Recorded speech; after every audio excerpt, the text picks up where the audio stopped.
Na troisième définition, in the third definition, they are telling us that everything that is not a fruit of conviction is a sin. I want to go. But I won't go. But I just want to go. I can. Let me just do. Maman, c'est un péché. Mother, it's a sin. If they had refused, leave. Leave. Leave. If your heart doesn't want that thing, don't do it because it's a sin. Tu le fais avec deux cœurs à la fois. Because you are doing it with two hearts in the same time. Amen, amen. Amen. Donc le péché est bombeli biso pe makambe ben na kati wana. So the sin have kept for us a lot of things inside. Parce que la question est ceci, because the question is this, what we are talking about. Qui es-tu ozanani? Who are you? Donc c'est ça la question. Faut te comprendre d'abord. Moi courte phrase. We have first to understand that short paragraph. Acclamons pour la gloire de Jésus. Phrase. Who are you? Balobi na biso susu. They are telling us again. Savoir faire le bien et de ne pas le faire est un péché. Knowing how to do good things and not doing it is a sin. Na bisika na otanga mingi poto. In this place we are going to read the Lord. To mona ke makambo ona zoloba awa. So that we must see that what I'm saying here is not something that I design. Nazaka na Bible Louis II. We are just in the Bible of Louis II. Natangi na Jacques le chapitre 4. I'm reading in the book of Jack chapter 4. Le verset 17. Verse 17. I'm reading the name of Jesus. Celui donc qui sait faire ce qui est bien et qui ne le fait pas commet un péché. Moto nyonso oyebi kosala eloko eza malamu soko asali yango te ezali lisumu. Everybody who knows how to do good things and is not doing it is a sin. Ozana motema kosunga. You have the heart of helping. Ozana esprit ya ko aider. You have the heart of helping. Mais otalika pona kambo mongo. But you just say because of that thing. Avanda na etalinga te. Let him just sit like that. Tu commets un péché. It's a sin that you are J'ai committing. toujours dit soki nzamba tombolaka batu. I always used to say soki nzambe elevaka pambolaka batu. If God used to bless people, he used to check it that sector. Il y a des pauvres. There is poor people. Il y a des personnes au bazan et l'autre côté. There is people who are not having anything. Action na million na poya bokita te no sunga pepe. He puts you that side so that if when him you go down, you must help people. Why should you now keep something that is not yours? God give you for free. People over suffering. You must allow those people to suffer. It's not good. Ce n'est pas bien. It's not good. You allow people to suffer. Amen, amen. Amen. Alléluia. Amen. If just the sin start living in a person, that the person is no more succeeding to confess. Or maybe that sin was never confessed since the origin. It used to create an obstacle in the life of a person. Even in the way that you are growing spiritually. If you do that, you must have a link of spiritual growing. A person will get in a level that you will be just afraid of nothing. A lot of things. Pourquoi? Why? Parce qu'elles ont contenu because he's having something that is breaking him. So that he must go forward. They are saying the sin that is not confessed is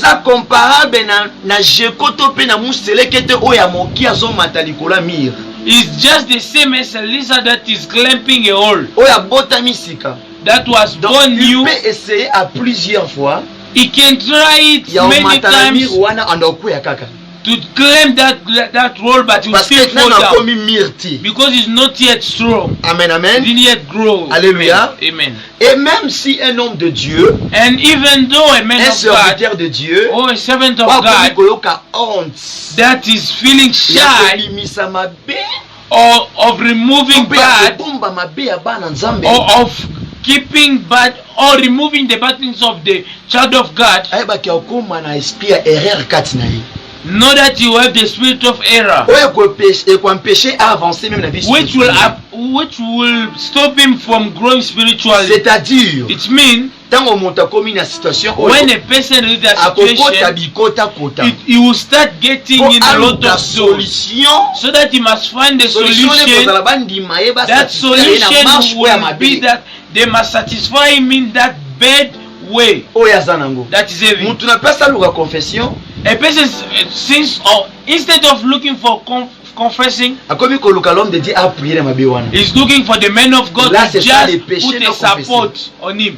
That is the sin that is not being confessed. Amen, amen. Amen. Even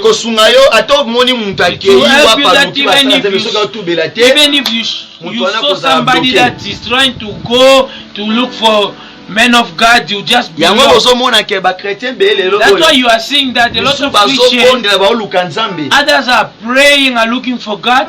He's showing God that me, I'm not giving birth, I'm not getting child.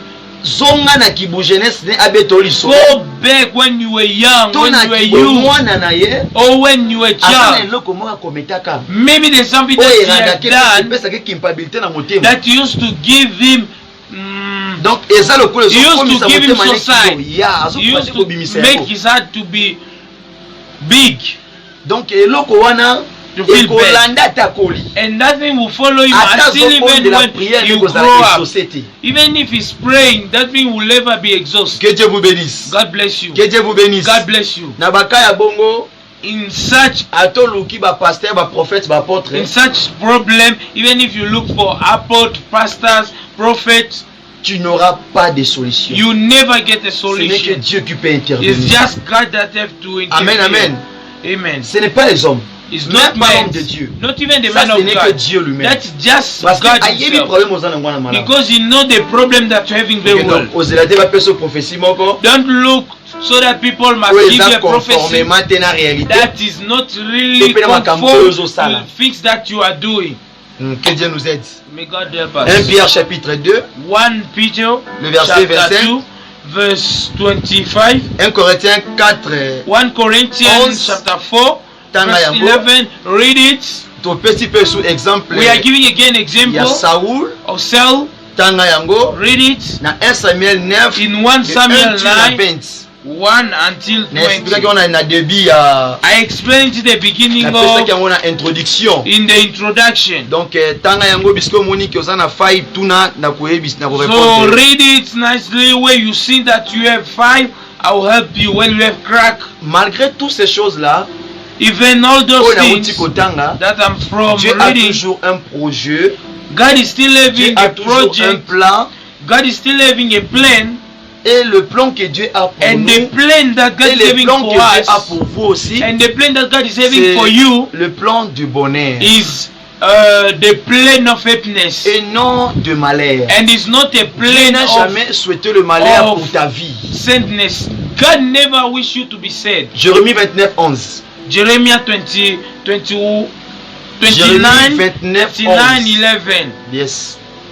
Ajoutons encore le deuxième point. Let us add again the second point. Le parallélisme. Here we are going to talk about parallelism entre les commandements, between the commandment et l'ordonnance aussi. And the ordinance. Bar précepte. Et le précepte aussi. Yeah. La première, tu comprends d'abord. In the first, we understand that. Na A point.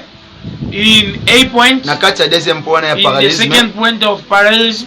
La loi divine. We are going to talk about the divine law. Premièrement. Who is showing us firstly les 10 commandements. The 10 commandments. Les ordonnances. The ordinance. That is giving us in the book of Deuteronomy. Chapitre 30. Chapter 30. Les versets 15 à 16.